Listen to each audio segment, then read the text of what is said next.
Hello friends, என்னைய ஸ்குவாடில் இருந்து தூக்குறீங்க அப்படின்னு சொல்லிட்டு கம்பீர் மேலே இருந்த கடுப்பை தன்னுடைய கேமில் வந்து காட்ட ஆரம்பிச்சிட்டாரு இளம் வீரரான ஜெய்ஸ்வால் பற்றி சொல்லணும் அப்படின்னா இளம் வயசுலேயே பார்த்தீங்கன்னா அவர்கிட்ட வந்து டேலண்ட் வந்து அதிகமாக இருக்குது. அதேமாதிரி ஈஸியாக பார்த்தீங்கன்னா தன்னோட இடத்த வந்து தக்க வச்சுக்கிறாரு. ஆல்மோஸ்ட் வந்து வயசு கம்மி தான், இருந்தாலும் இப்போயே வந்து 3 ஃபார்மேட்லேயும் வந்து அவர் ஆட ஆரம்பிச்சிட்டாரு. இன்னும் ஒரு 2-3 வருஷம்லாம் போணுச்சு அப்படின்னா இப்போ எப்படி விராட் கோலி, ரோஹித் சர்மாலாம் வந்திருக்காங்களோ அந்த மாதிரி வந்து ஒரு முக்கியமான பிளேயராக ஜெய்ஸ்வால் வந்து வந்துடுவார் அப்படிங்கிறதுலாம் நமக்கு வந்து டவுட்டே வந்து கிடையாது. நல்லா ஆடினாலுமே இப்போதைக்கு அவருக்கு வந்து வாய்ப்பு கொடுக்க முடியலை. ஏன்னா ஜெய்ஸ்வால் பொறுத்த வரைக்கும் ஒரு ஓப்பனிங் பேட்டர் தான் அவர். இப்போதைக்கு ஓப்பனிங்கில் வந்து ரோஹித் சர்மா, கில் இருக்கிறதுனால தான் ஜெய்ஸ்வாலுக்கு வந்து வாய்ப்பு கொடுக்கல. ஜெய்ஸ்வாலை பொறுத்த வரைக்கும் வந்து ஒரு அக்ரெசிவான ஒரு பிளேயர், ஒரு லெஃப்ட் ஹேண்ட் ஷேவாக்குன்னு கூட வந்து இவரை நம்ம வந்து சொல்லலாம். இந்திய கிரிக்கெட் அணியில் பார்த்தீங்கன்னா 2023 தான் இவர் வந்து அறிமுகமானார். டெஸ்ட் போட்டியில் அறிமுகமாகி இது வரைக்கும் வந்து 19 போட்டியில் ஆடி 4 சதம் மற்றும் 10 அரை சதம் அப்படின்னு 1798 ரன்களை வந்து அடிச்சிருக்காரு. அதேமாரி 23 T20 போட்டியில் வந்து ஆடி ஒரு சதம் 5 அரை சதம் உட்பட 723 ரன்களை வந்து அடிச்சிருக்காரு. அதேமாரி இப்போ ரீசெண்டாக பார்த்தீங்கன்னா இங்கிலாந்து அணிக்கு எதிராக நடந்த ஒரு நாள் போட்டி தொடரில் வந்து முதல் போட்டியில் வந்து விராட் கோலி வந்து ஆடலை. அதனால் வந்து அவருக்கு பதில் வந்து ஜெய்ஸ்வால் ஆட வச்சாங்க. டிபியூட் வந்து பண்ணார். 15 ரன்களை வந்து இவர் வந்து குவிச்சிருந்தார். இப்போ வந்து 3 விதமான ஃபார்மேட்லையுமே பார்த்தீங்கன்னா ஜெய்ஸ்வால் வந்து அறிமுகம் ஆயிட்டாரு. அப்போ ஜெய்ஸ்வால் மட்டும்தான் வந்து இங்கிலாந்து தொடரில் சொதப்பினாரா அப்படின்னு கேட்டிங்கன்னா 3 கேமு. இந்த 3 கேமில் பார்த்தீங்கன்னா விராட் கோலி 2 ஆடினார். ஒரு போட்டியில் ஹாஃப் செஞ்சுரி, இன்னொரு போட்டியில் சொதப்பினார். ரோஹித் சர்மா 3 கேமில் ஆடினார். ஒரு கேமில் மட்டும்தான் செஞ்சுரி வந்து போட்டார். அப்போ எல்லாருமே வந்து யாருமே வந்து பெருசாக 3 கேம்லையும் கன்சிஸ்டண்ட்டாக ஆடலை. அந்த மாதிரி ஆடின பிளேயர்னு பார்த்தா ஸ்ரேயாஸ் ஐயர் ஆடியிருக்காரு. அதேமாதிரி நமக்கு வந்து சுமன் கில் வந்து ஆடியிருக்காரு. இவங்க 2 பேரை தவிர மற்ற எல்லாருமே வந்து சுமாரான ஒரு பேட்டிங் பர்ஃபார்மன்ஸ் தான்.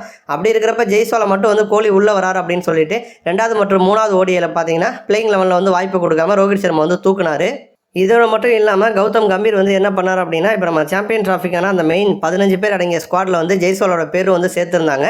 அப்போ அந்த பேரை வந்து தூக்கிட்டு அவருக்கு பதிலாக வருண் சக்கரவர்த்தி வந்து கொண்டு வந்தார். 2 ஒரு மாற்றத்தை வந்து கம்பீர் வந்து பண்ணார் அப்படின்னு வந்து சொல்லப்படுது. ஒன்று வந்து பார்த்திங்கன்னா பும்ரா வந்து ஆடலை. பும்ராவுக்கு மாற்றாக வந்து ஹர்ஷித் ராணா வந்து உள்ளே வந்தார். அதேமாரி நமக்கு வந்து ஜெய்ஸ்வாலுக்கு மாற்றாக வருண் சக்கரவர்த்தி வந்து கொண்டு வந்தார். ஸோ இந்த மாதிரி வந்து தனக்கு வந்து முதல்ல இப்போ என்ன பண்ணியிருக்கணும், ஆரம்பத்திலே இவருக்கு வந்து வாய்ப்பு வந்து கொடுக்காம இவர் வந்து ஒரு சப்ஸ்டியூட்டாக வந்து போட்டுட்டு இதே மாதிரி வந்து ஒரு ஸ்குவாடை வந்து உருவாக்கியிருக்கலாம். ஆனால் வந்து ஒரு ஆசையை தோன்ற மாதிரி ஆரம்பத்தில் வாய்ப்பு கொடுத்துட்டு கடைசி நேரத்தில் பார்த்திங்க அப்படின்னா ஜெய்ஸ்வாலை வந்து ஒரு சப்ஸ்டியூட்டாக வந்து மாற்றிட்டாங்க. இப்போ வந்து ஏதாச்சும் கில்லுக்கோ ரோஹித் சர்மா இன்ஜரி ஆனாலுமே அவர் எப்படியும் ஆடுவார் தான். கில்லு வந்து இப்போ நல்ல ஃபார்மில் இருக்கார். இன்ஜரியாக வாய்ப்பு இல்லை. பட் ஒருவேளை கில்லு இன்ஜரி ஆனால் மட்டும்தான் ஜெய்ஸ்வாலுக்கு வந்து வாய்ப்பு கிடைக்கும். அந்த மாதிரி ஒரு சூழலில் வந்து தன்னை வந்து வெளியில் அனுப்பணும்னா அந்த ஒரு கோவத்தை வந்து கேமில் வந்து காமிச்சு ரெஸ்ட் எடுக்காமல், ஏன்னா இப்போ அடுத்து இந்தியா வந்து சாம்பியன் டிராஃபியில் ஆட போகிறாங்கன்னா ஜெய்ஸ்வால் வந்து அவர் பாட்டுக்கு வீட்டில் வந்து இவ்வளோ நாள் ஆடி இருக்காரு, ரெஸ்ட் எடுத்துகிட்டு ஓய்வில் இருக்கலாம். ஆனால் அந்த மாதிரி பண்ணாமல் ஜெய்ஸ்வால் வந்து இப்போ ரஞ்சி டிராஃபியில் வந்து ஆட போகிறாராம். அதில் வந்து அரையிறுதி போட்டி வந்து நாக்பூரில் வந்து நடக்குது. அதில் பார்த்தீங்க அப்படின்னா ரஹானே தலைமையிலான மும்பை அணியில் வந்து ஜெய்ஸ்வாலுடைய பேரை வந்து கொடுத்துருக்காரு, அவரை வந்து சேர்த்துருக்காங்க. அந்த அரையிறுதி போட்டி விதர்பா அணிக்கு எதிராக பார்த்தீங்கன்னா 17ஆம் தேதி வந்து ரஞ்சி டிராஃபி வந்து நடக்க போகுது.